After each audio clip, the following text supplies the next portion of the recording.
Hello people who put up with our garbage schedule and random videos. If anyone's by accident new, hello too. Since I'm not quite sure the direction this channel is going, and I've watched tons of videos of people making these cool badass terrariums, I've decided to make one video as well.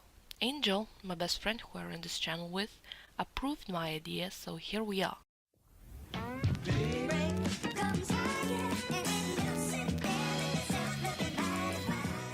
So I had these two bad boys for about 7 months now. These are my first succulents, so back then I didn't really knew what I was doing.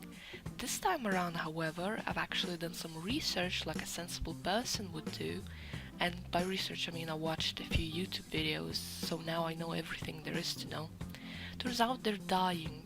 As you can clearly see, they have this yellowish color that I really don't like. This lovely lady made a tutorial video for absolute noobs like myself, and I somehow managed to fail the second step. Use a soil specifically blended for cactus and succulents because they prefer a soil that's lighter, faster draining, with more aeration. A genus of these two succulent plants is Lithops 5.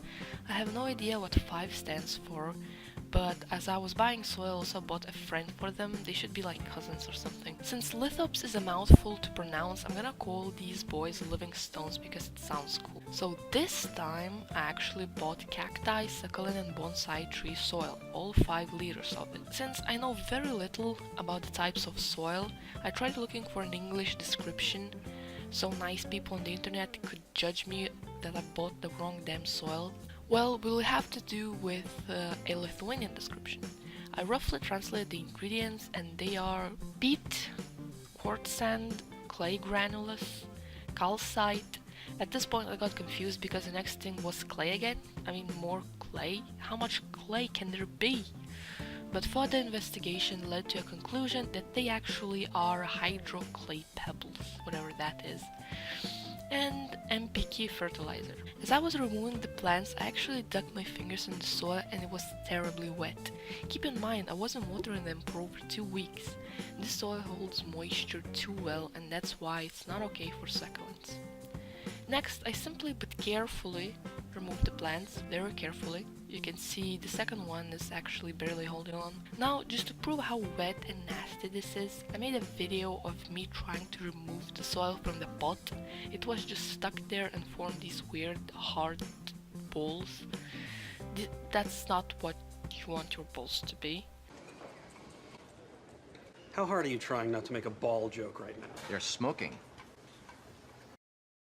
As I clean the pot, you can see that it actually does have a hole at the bottom, and I'm not a complete brainlet. I also dried the pot with my shirt like a professional that I am.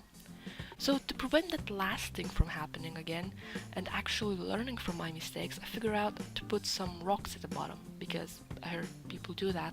It's not that genius. As I opened the succulent soil, I could already tell the difference. It's much lighter, completely dry, and not stuck together. The next step is kind of self-explanatory. I just put soil in the pot and formed this little hole in the middle. Then I carefully removed my living stone, and with a bit of hesitation I've put it in the pot. It had this weird crust around it, so I just got rid of that. Then I learned that succulents don't like being hardly compressed, so I just gently pressed it in and added some more soil. Then I made holes for the other 2 dying plants, and with all the love in my heart put them in their new fixed home, hoping they don't hate me completely and will have some will to live. Then I decided I'm not just gonna leave an empty rock in there, so we have these plants growing around the house. I'm not exactly sure where they came from, but they've just been living here for a while. I brutally took some away from their homes and families just to keep them in my own personal prison with already depressed and dying ones. From watching all those aesthetic videos, I actually started thinking like a professional. So I took a tiny plant and using a toothpick put it in this little hole that the rock had. Now, I'm not a complete sociopath and don't actually enjoy torturing poor plants on purpose, so I'll let you all know that this hole goes all the way through the rock so the tiny plant can grow its root and reach an actual soil. With some struggle I added the rest of them. They really didn't want to be there. Well, guess what? I don't either, so you're not special. And with the last few touches, my pot was done. Now, if you have any critiques or more tips, feel free to leave them in the comments down below. Like I said, I'm just a beginner, so my goal is simply make those plants live. Maybe later I will make an update video or maybe get my hands on a bigger project, I don't know. But for now, thank you all so much for watching and I hope to see you in the next video. Take care. Herbs, so this should be painless. All you feel is a pinch in your spine. Or the place where the rows of bones were before you went and had a good time. Devil has so many faces, never know which one he's hiding behind. Till the two of you take up your clothes, tell each other the sweetest lie.